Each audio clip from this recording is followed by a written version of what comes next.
Mathematical physics में आज हम बात करेंगे एक नए टॉपिक के बारे में जिसका नाम है डॉपलर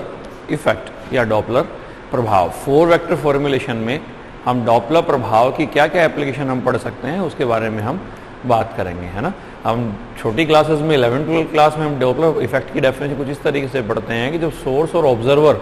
है ना, सोर्स और ऑब्जर्वर के बीच की रिलेटिव डिस्टेंस जब चेंज होती है तो फ्रीक्वेंसी में फिक्टिशियस चेंज होता है ना, यानी आवृत्ति में आभासी परिवर्तन होता है, उसको हम कहते हैं डॉपलर प्रभाव। डॉपलर प्रभाव है साउंड वेव्स के लिए भी लागू होता है और लाइट वेव्स के लिए भी लागू होता है। तो साउंड वेव्स के लिए तो हम छोटी क्लासेस में हम पढ़ते हैं, यहाँ हम बात करेंगे रिलेटिविस्टिक डॉपलर इफेक्ट, है ना, या रिलेटिविस्टिक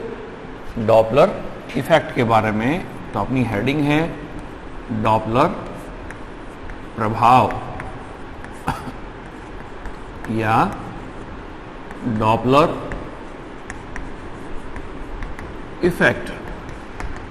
ठीक है। बिल्कुल एक जनरल सी बात मैं कहूं कि मैंने क्या दिया कि भाई 2 फ्रेम ऑफ रेफरेंस मैंने ले लिया, है ना। पहला फ्रेम ऑफ रेफरेंस ले लिया मैंने एस, दूसरा फ्रेम ऑफ रेफरेंस ले लिया मैंने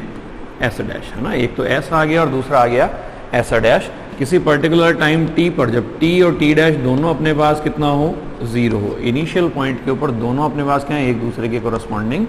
संपाती हैं, एक दूसरे के ऊपर अवेलेबल है, ठीक है। अब यहां मैंने कह दिया एक पॉइंट है, सपोज दैट कोई पॉइंट बता दिया या कोई ऑब्जर्वर हम कहते हैं जिसको मैंने रिप्रेजेंट कर दिया, P से रिप्रेजेंट कर दिया, और T equals to T dash equals to 0 पर यहां मैंने कोई लाइट सोर्स रख दिया, ठीक है। और जैसे इस लाइट सोर्स, अगर एक पॉइंट सोर्स है तो पॉइंट सोर्स से जो वेव फ्रंट निकलेगा वो अपने पास कैसा निकलेगा, स्फेरिकल निकलेगा, सभी डायरेक्शन में, सभी दिशाओं में समान रूप से फैलेगा, है ना। तो मैं कहूँ कि भाई जैसे ही हमारे पास यहाँ इस पॉइंट सोर्स से अपने पास लाइट वेव्स अपने पास एमिट होती हैं, वैसे ही एस डैश है प्लस एक्स डायरेक्शन में v वेलोसिटी से ट्रेवल करना शुरू कर देता है। और सपोज दैट जब अपने पास वो लाइट वेव ट्रेवल करती हुई इस पॉइंट P तक पहुंचती हैं, तब तक S dash frame of reference कहाँ तक पहुंच गया, यहाँ तक पहुंच गया, ठीक है। तो इसका मतलब इस पॉइंट P का पोजीशन वेक्टर यहाँ मैं कह दूँ इसके कोरस्पॉन्डिंग तो मैंने कह दिया कितना है, R है, और इसके कोरस्पॉन्डिंग मैंने कह दिया कितना है, R डैश, है ना। ये इस तरीके से लाइट वेव ट्रेवल करती हुई अपने पास कहाँ तक पहुँच रही हैं, इस पॉइंट P तक पहुँच रही है, ठीक है। ये जो एंगल है, ये एंगल अपने डिफाइन कर दिया कितना, थीटा है। ये डायरेक्शन अपन ने कह दी x है, या मैं कह दूँ कौन सी है, x डैश है। ये डायरेक्शन मैंने कह दी y है, और ये डायरेक्शन कौन सी आ गई, y डैश आ गई। एक एंगल थीटा ले लिया और दूसरा एंगल ले लिया अपन ने थीटा डैश ले लिया, यानी हम अजम्पशन क्या मान रहे हैं कि हमारे पास t equals to T dash equals to 0 time पर s और s डैश दोनों फ्रेम ऑफ रेफरेंस हैं, वो एक दूसरे के ऊपर संपाती हैं। जैसे ही इस ओरिजिन से के ऊपर कोई लाइट सोर्स अगर रखा है, उससे जैसे लाइट वेव अगर एमिट होती है, तो जैसे लाइट वेव एमिट होती है वैसे ही S dash frame of reference plus X direction में v वेलोसिटी से ट्रेवल करना शुरू कर देता है ना, v वेलोसिटी से ट्रेवल करना शुरू कर देता है। और कोई भी ऑब्जर्वर है, सपोज दैट अपन ने कह दिया उसको अपन ने P पॉइंट के ऊपर वो अवेलेबल है, उस पॉइंट P पर जब तक लाइट रेडिएशन या लाइट वेव जब हमारे पास पहुंचती है, तब तक एस डैश कहाँ पहुंच जाता है, इस पॉइंट पर पहुंच जाता है। ये पॉइंट O कह दिया, ये पॉइंट मैंने कह दिया कितना आ गया, O डैश आ गया, ठीक है। तो R की अगर मैं मैग्नीट्यूड निकालना चाहूँ इस डायरेक्शन में, तो x इक्वल्स टू कितना बनेगा, R cos थीटा, और y इक्वल्स टू वैल्यू कितनी बनेगी, R साइन थीटा, है ना। वैल्यू अपन कैलकुलेट कर सकते हैं, ठीक है। तो मैं कहूँ कि भाई लाइट जो रेडिएशन मैंने कही या लाइट वेव मैंने कही, इसकी इक्वेशन और मोशन में एक प्लेन वेव से रिप्रेजेंट कर सकता हूँ। तो मैं कैसे कह दूँ, a आ गया, एक्सपोनेंशियल आ गया, वैल्यू आ गया आयोटा, और वैल्यू आ गई ओमेगा टी, और माइनस में वैल्यू आ गई k, और वैल्यू आ गई r। Omega equals to value कितनी होती है, ओमेगा इक्वल्स टू वैल्यू है ट्वाइस पाई न्यू, और k इक्वल्स टू वैल्यू होती है हमारे पास कितना, ट्वाइस पाई अपॉन लैम्डा, ठीक है। और मैं कहूँ कि ओमेगा अपॉन k की वैल्यू निकालूं, ओमेगा अपॉन k कितना बना, 2 पाई न्यू आ गया, अपॉन वैल्यू आ गई 2 पाई, और वैल्यू आ गई लैम्डा के बराबर, ठीक है ना। यानी वैल्यू कितनी बनी, न्यू इक्वल्स टू वैल्यू कितनी होती है, c अपॉन लैम्डा, है ना। न्यू इक्वल्स टू वैल्यू होती है c अपॉन लैम्डा, यानी वैल्यू हमारे पास क्या होगी, कैंसिल हो गया, यानी कितनी बन गई, c के बराबर बन गई। तो इसी फैक्टर में क्या कह दूं कि भाई इक्वेशन मैंने डिफाइन कर दी, a आ गया, एक्सपोनेंशियल आ गया, वैल्यू आ गई आयोटा, और ओमेगा को अपन बाहर निकाल लें, 2 पाई न्यू को अपन ने बाहर निकाल लिया, अंदर वैल्यू आ गई t माइनस वैल्यू आ गई k अपॉन ओमेगा, और इनटू वैल्यू आ गई r, या साई इक्वल्स टू वैल्यू आ गई कितना बना, a exponential iota twice pi nu, और वैल्यू आ गई t माइनस वैल्यू आ गई r अपॉन वैल्यू आ गई c। इसी तरीके से इस साई को देखो, r की जो वैल्यू है मैं क्या कह सकता हूँ कि भाई ये सपोज हमारे पास फ्रेम ऑफ रेफरेंस आ गया, ये कोई पॉइंट P आ गया, ये R आ गया, ये एंगल थीटा आ गया, ये डायरेक्शन X आ गई और ये डायरेक्शन Y आ गई। ठीक है, तो इसका मतलब X डायरेक्शन में कंपोनेंट कितना बना, X इक्वल्स टू वैल्यू कितनी बनी, X इक्वल्स टू वैल्यू आ गई R कोस ऑफ थीटा आ गया, Y इक्वल्स टू वैल्यू कितनी आ गई, Y इक्वल्स टू वैल्यू आ गई R साइन ऑफ थीटा आ गया। ठीक है, यहाँ मैं इसको क्या लिख दूँ,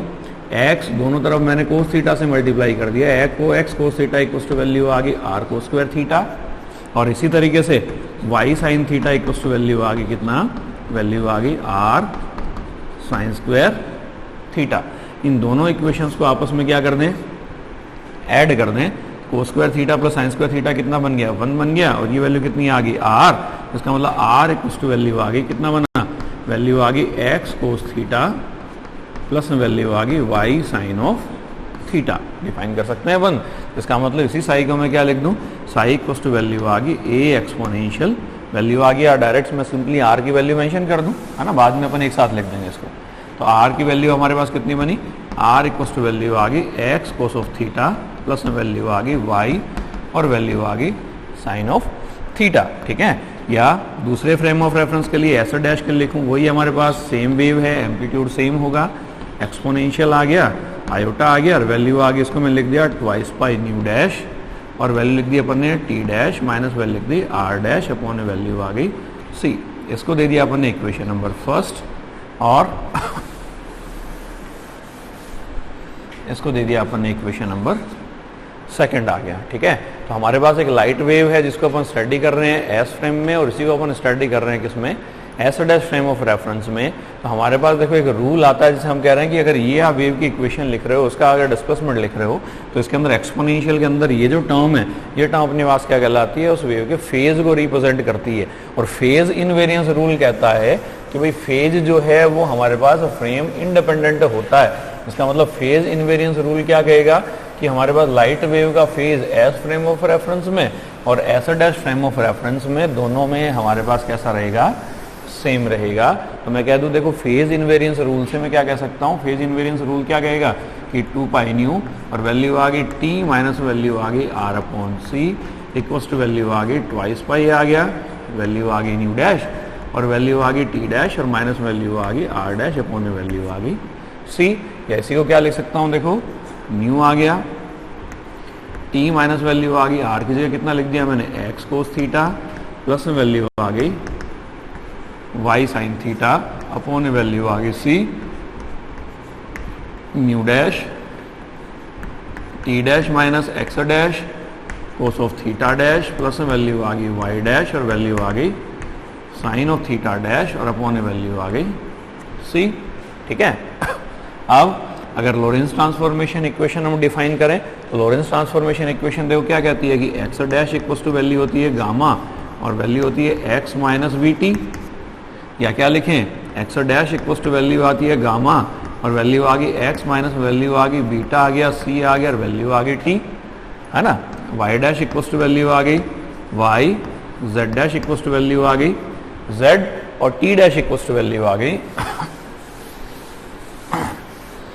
T dash equals to gamma और इंटू वैल्यू आ गई टी माइनस वैल्यू आ गई वी एक्स अपॉन वैल्यू आ गई सी स्क्वायर, या T dash equals to value आ गई गामा और वैल्यू आ गई टी, इसको क्या लिख सकता हूँ माइनस बीटा अपॉन वैल्यू आ गई सी इंटू वैल्यू आ गई एक्स। और यदि मैं इसका इनवर्स लिखना चाहूँ, है ना, इनवर्स लॉरेंज ट्रांसफॉर्मेशन लिखना चाहूँ, इनवर्स लॉरेंज ट्रांसफॉर्मेशन, है ना, इनवर्स लॉरेंज ट्रांसफॉर्मेशन क्या आ गया, एक्स की वैल्यू कितनी आ गई गामा और वैल्यू आ गई एक्स डैश, वी की जगह माइनस वी, है ना। कैसे निकालते हैं हम कहते हैं कि भाई एक्स और एक्स डैश को आपस में इंटरचेंज कर दो, वाई और वाई डैश को आपस में इंटरचेंज कर दो, जेड और जेड डैश को आपस में इंटरचेंज कर दो और टी और टी डैश को आपस में इंटरचेंज कर दो और वी की जगह कितना कर दो माइनस वी, या बीटा की जगह कितना कर दो माइनस ऑफ बीटा, है ना। तो वो हमारे पास इनवर्स लॉरेंज ट्रांसफॉर्मेशन हमको मिल जाएंगे। तो एक्स डैश आ गया और प्लस में बीटा की जगह माइनस बीटा कर दो तो वैल्यू आ गई बीटा सी टी डैश आ गया। ठीक है, दूसरी इक्वेशन क्या बन गई, y इक्वल्स टू वैल्यू आ गई y डैश, z की हमें आवश्यकता नहीं है। इसी तरीके से तीसरा क्या तीसरा क्या बना, टी इक्वल्स टू वैल्यू आ गई गामा, है ना, टी डैश की जगह टी रख दिया, गामा आ गया और वैल्यू आ गई हमारे पास कितना, वैल्यू आ गई टी की जगह वैल्यू आ गई टी डैश प्लस में वैल्यू आ गई बीटा अपॉन सी और इंटू वैल्यू आ गई एक्स डैश। ठीक है, तो ये हमारे पास इनवर्स लॉरेंस ट्रांसफॉर्मेशन आ गए क्योंकि हम कह रहे हैं कि अगर S dash frame of reference S frame of reference के कोरस्पॉन्डिंग प्लस एक्स डायरेक्शन में अगर v वेलोसिटी से ट्रेवल कर रहा है तो इसका मतलब S frame of reference S dash के कोरस्पॉन्डिंग माइनस एक्स डायरेक्शन में v वेलोसिटी से ट्रेवल करेगा। तो इसलिए हमने इनवर्स लॉरेंस ट्रांसफॉर्मेशन में निकाली है, कुछ नहीं करना, सिंपली वैल्यू हमें क्या करनी है, इस इक्वेशन में हमें पुट करनी है ना। देखो वैल्यू क्या बनेगी, न्यू आ गया, ठीक है, टी की वैल्यू कितनी है गामा और वैल्यू आ गई टी डैश प्लस में वैल्यू आ गई बीटा अपॉन सी और इंटू वैल्यू आ गई एक्स डैश। ठीक है, माइनस वैल्यू आ गई एक्स कोस थीटा, एक्स की वैल्यू आ गई गामा और वैल्यू आ गई एक्स डैश प्लस में वैल्यू आ गई बीटा सी टी डैश और इंटू वैल्यू है cos of theta plus Y dash equals to Y, value आ गई वाई डैश और वैल्यू आ गई साइन ऑफ थीटा आ गया और अपॉन वैल्यू आ गई सी। ठीक है, और राइट हैंड साइड कितनी है, राइट हैंड साइड है न्यू डैश आ गया और वैल्यू आ गई T dash minus X dash cos of theta dash plus Y dash sine of theta dash upon value आ गई सी। ठीक है, तो ये हमारे पास Lorentz transformation, inverse Lorentz transformation को यूज करते हुए हमने क्या कर दिया, फेज इनवेरिएंस रूल को हमने काम में ले लिया। ठीक है, अब कुछ नहीं करना, बिल्कुल सिंपल डेरिवेशन है। अगर इन इक्वेशंस में हम एक्स डैश वाई डैश और टी डैश के कोएफिशिएंट को हम कंपेयर कर दें, है ना, एक्स डैश वाई डैश और टी डैश के कोएफिशिएंट्स को हम कंपेयर कर दें तो देखो इक्वेशन क्या बनेगी। सबसे पहले मैं एक्स डैश के कोएफिशिएंट को कंपेयर कर रहा हूँ तो कितना बनेगा, एक्स डैश का कोएफिशिएंट कितना आएगा, न्यू आएगा, गामा आएगा और बीटा अपॉन सी, यानी वैल्यू आ गई न्यू गामा बीटा अपॉन सी। ठीक है, फिर वैल्यू आ गई माइनस न्यू के मल्टीप्लीकेशन में भी है, न्यू आ गया, गामा आ गया, अपॉन वैल्यू आ गई सी आ गया और एक्स डैश का कोएफिशिएंट और कितना बना, वैल्यू आ गई कोस ऑफ थीटा आ गया। ठीक है, और राइट साइड में एक्स डैश का कोएफिशिएंट कितना बना, nu dash cos theta dash upon C equals to value आ गई with minus symbol, minus value आ गई न्यू डैश और वैल्यू आ गई cos of theta dash upon value आ गई सी। ठीक है, या इसी इक्वेशन को मैं क्या कह दूं, सी को तो हम कैंसिल कर दें, इन दोनों टर्म्स में से क्या कर दूं, न्यू गामा मैंने कॉमन निकाल लिया, है ना, इसको माइनस भी कॉमन निकाल लिया, माइनस हट जाएगा, नहीं, वैल्यू आ गई cos of theta minus value आ गई बीटा इक्वल्स टू वैल्यू आ गई न्यू डैश और वैल्यू आ गई कोस ऑफ थीटा डैश। इसको दे दिया मैंने सपोज इक्वेशन नंबर दे दिया मैंने फर्स्ट। ठीक है, ऐसे ही अगर मैं कोएफिशिएंट कंपेयर करता हूँ किसका, वाई डैश का कोएफिशिएंट कितना आएगा, देखो यहाँ कोई फैक्टर नहीं है, ये प्लस है, बाहर माइनस का सिंबल है तो माइनस वैल्यू आ गई, न्यू आ गया, फिर वाई डैश का मल्टीप्लिकेशन कुछ भी नहीं है, वैल्यू आ गई सिर्फ सीधी हमारे पास क्या, sine of theta upon value आ गई सी। राइट हैंड साइड में कितना बना, इक्वल्स टू वैल्यू आ गई, फिर माइनस का सिंबल आ गया और वैल्यू आ गई न्यू डैश आ गया और वैल्यू आ गई sine theta dash upon value आ गई सी। सी से सी कैंसिल हो गया, माइनस से माइनस कैंसिल हो गया, इसका मतलब nu sine of theta equals to value आ गई न्यू डैश और वैल्यू आ गई sine of theta dash. Equation number आ गई सेकंड। ठीक है, तो इक्वेशन फर्स्ट और सेकंड से अगर मैं डिवाइड कर दूं, सेकंड में अगर मैं भाग दे दूं किसका, इक्वेशन फर्स्ट का अगर मैं भाग दे दूं तो वैल्यू क्या बनेगी, देखो sine theta dash upon cos theta dash, ये वैल्यू कितनी आ गई, tan of theta dash equals to value आ गई nu sine theta upon value आ गई न्यू और वैल्यू आ गई गामा और वैल्यू आ गई cos of theta minus value आ गई बीटा, या tan of theta dash equals to value आ गई साइन थीटा अपॉन वैल्यू आ गई गामा और वैल्यू आ गई कोस थीटा माइनस बीटा। ठीक है, ये वैल्यू आ गई हमारे पास tan ऑफ थीटा डैश की। तो हमने एक्स डैश का कोएफिशिएंट हमने कंपेयर कर लिया, वाई डैश का कोएफिशिएंट हमने कंपेयर कर लिया, नेक्स्ट हम कोएफिशिएंट कंपेयर कर लें किसका,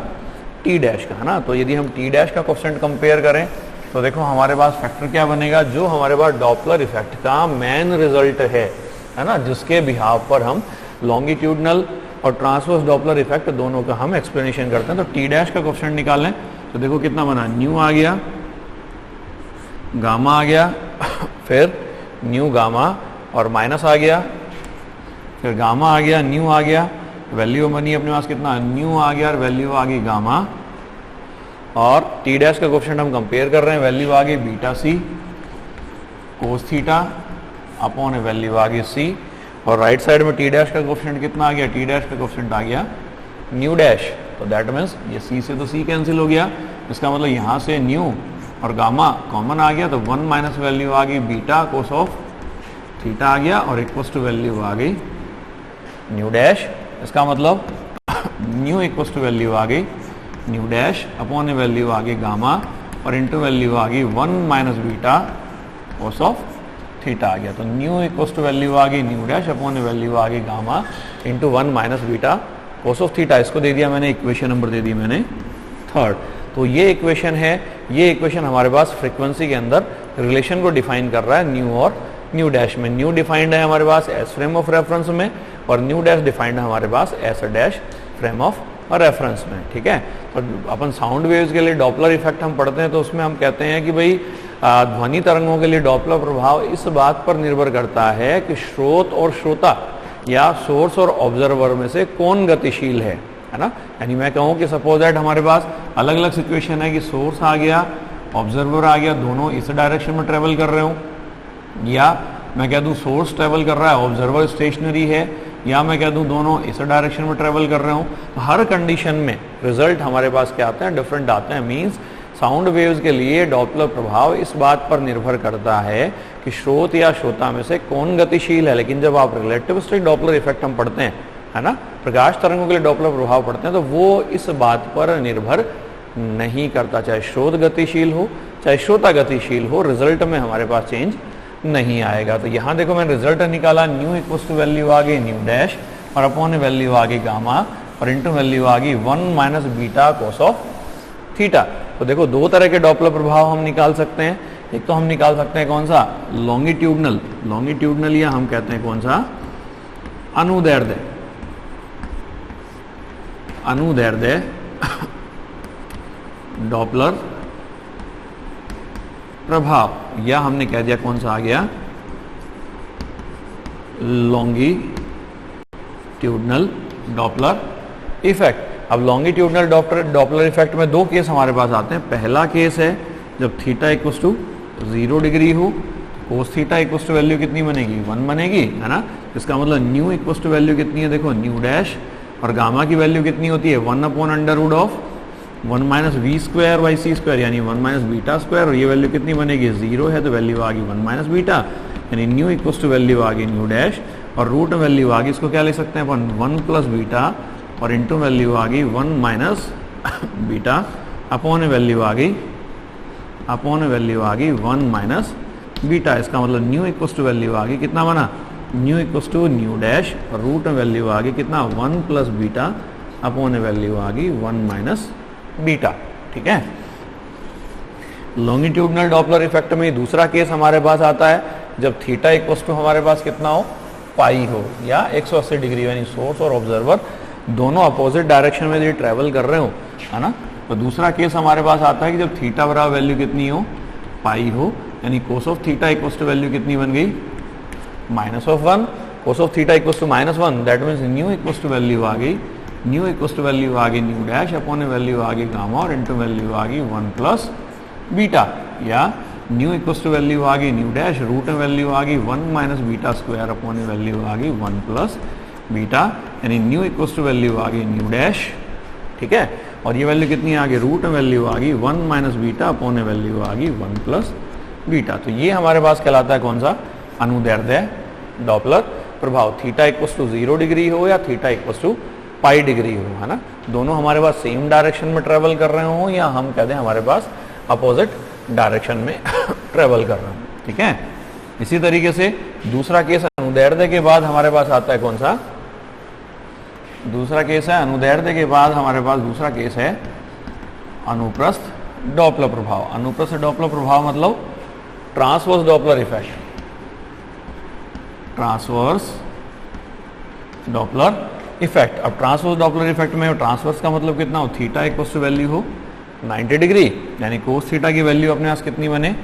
0 बने। कोस थीटा की वैल्यू 0 बनने का मतलब कितना हुआ, रिलेशन क्या बना, nu equal to nu dash, और वैल्यू आ गई, है ना, रिलेशन आ गया हमारे पास कुछ इस तरीके से, न्यू इक्वल टू वैल्यू आ गई न्यू डैश अपॉन वैल्यू आ गई गामा, है ना। थीटा इक्वल टू अगर 90 डिग्री है, कोस 90 कितना बन गया, 0 बन गया, ये टर्म 0 बन गया, यानी न्यू इक्वल टू वैल्यू आ गई nu dash upon gamma, value आ गई न्यू डैश और वैल्यू आ गई √1 माइनस बीटा स्क्वायर। तो ये दो हमारे पास पार्ट हैं इसके डॉपलर प्रभाव के, अनुदैर्ध्य डॉपलर प्रभाव और अनुप्रस्थ डॉपलर प्रभाव। इंपॉर्टेंट बात है कि रिलेटिव स्ट्रिक्ट डॉपलर प्रभाव जो है वो स्रोत या प्रेक्षक दोनों में से कौन गतिशील है इस बात पर निर्भर नहीं करता। ठीक है, तो जल्दी मिलते हैं एक नए वीडियो में नए टॉपिक के साथ। बहुत बहुत धन्यवाद, थैंक यू सो मच।